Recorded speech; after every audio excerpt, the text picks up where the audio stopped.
Hi மக்களே, எல்லோரும் எப்படி இருக்கீங்க? நல்லா இருக்கீங்களா?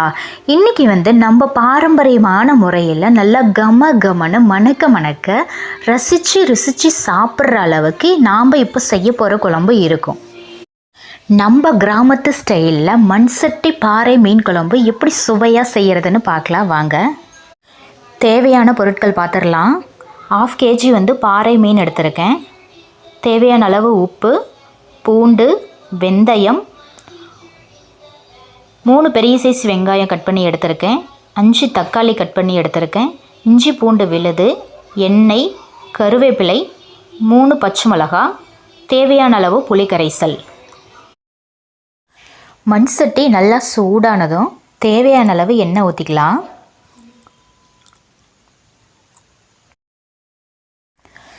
எண்ணெய் நல்லா சூடாகட்டும்.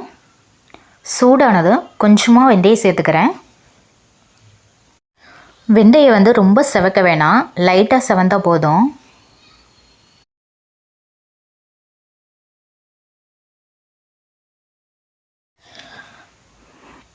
பத்து பல் பூண்டு சேர்த்துக்கலாம். பூண்டு நல்லா பொன்னிறமாக வதங்கட்டும். அடுத்து 2 பச்சை மிளகாய் சேர்த்துக்கிறேன். கொஞ்சமாக கருவேப்பிலை சேர்த்துக்கலாம்.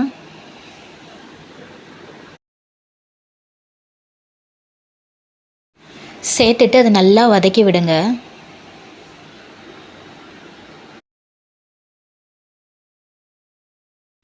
மூணு பெரிய சைஸ் வெங்காயம் கட் பண்ணி வச்சதை சேர்த்துக்கலாம். மீன் குழம்புக்கு சின்ன வெங்காயம் தாங்க ரொம்ப ஸ்பெஷலே. ஆனால் சின்ன வெங்காயம் இல்லாத நேரத்தில் நீங்கள் இந்த பெரிய வெங்காயம் யூஸ் பண்ணி பாருங்கள், செமையாக இருக்கும். நல்லா வதக்கி விடுங்க. வெங்காயம் நல்லா பொன்னிறமாக வதங்கட்டும், அது வரைக்கும் வெயிட் பண்ணிக்கலாம்.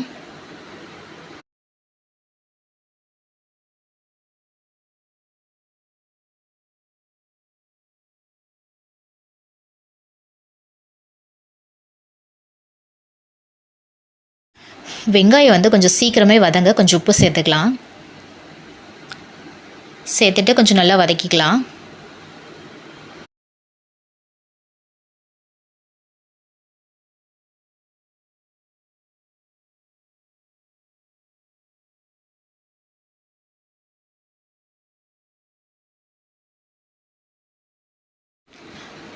அடுத்து மெயின் ஐட்டம் பார்த்திங்கன்னா இஞ்சி பூண்டு பேஸ்ட்டு தான். தேவையான அளவு நம்ம சேர்த்துக்கலாம்.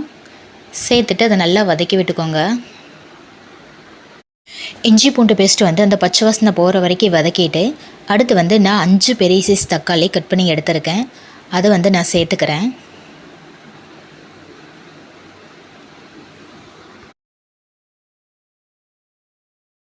அது கூட கொஞ்சம் உப்பு சேர்த்துக்கலாம், அப்போ தான் சீக்கிரமாக வதங்கும் தக்காளி.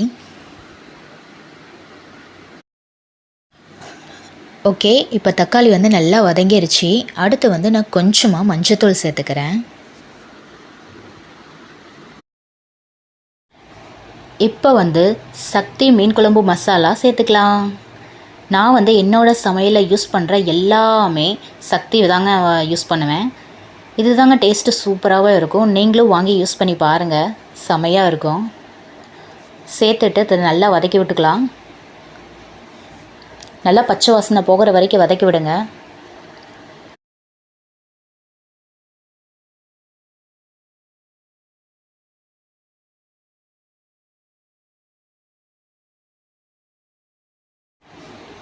அடுத்து புளிக்கரைசல் தேவையான அளவு நான் ஊற்றிக்கிறேன்.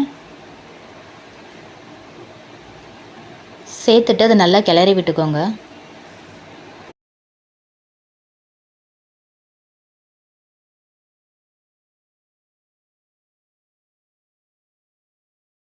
புளி கரைசல் கொஞ்சம் பத்தாத மாதிரி இருக்குது. நான் இன்னும் கொஞ்சமாக சேர்த்துக்கிறேன்.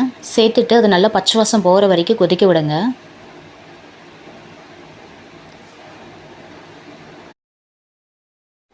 காரத்துக்கு ஏற்ற மாதிரி நீங்கள் மிளகாய்த்தூள் சேர்த்துக்கோங்க. நான் 1 ஸ்பூன் மிளகாய்த்தூள் சேர்த்துக்கிறேன்.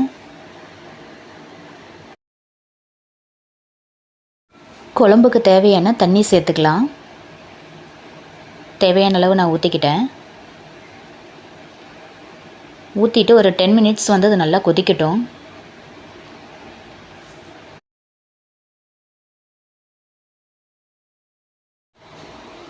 ஓகே, நம்ம குழம்பு ரெடி ஆயிடுச்சுன்னு நினைக்கிறேன். பாருங்கள், நல்லா கொதிக்குது.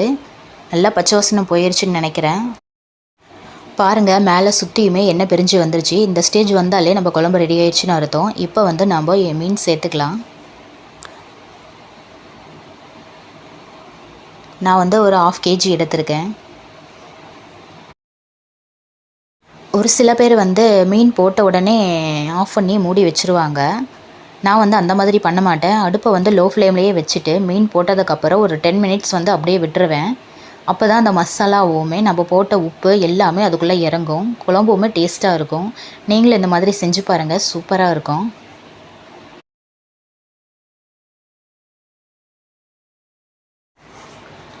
மீன் வந்து உடையாமல் லேசாக கிளறி விடுங்க.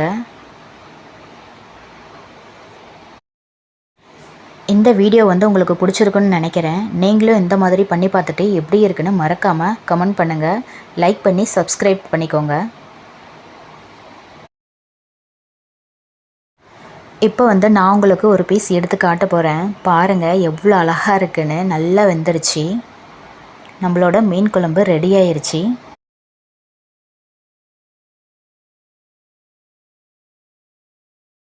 அருமையான சுவையில் நம்மளோட கிராமத்து மண் சட்டி பாறை மீன் குழம்பு ரெடி. நீங்களும் ட்ரை பண்ணி பாருங்கள். பை மக்களே.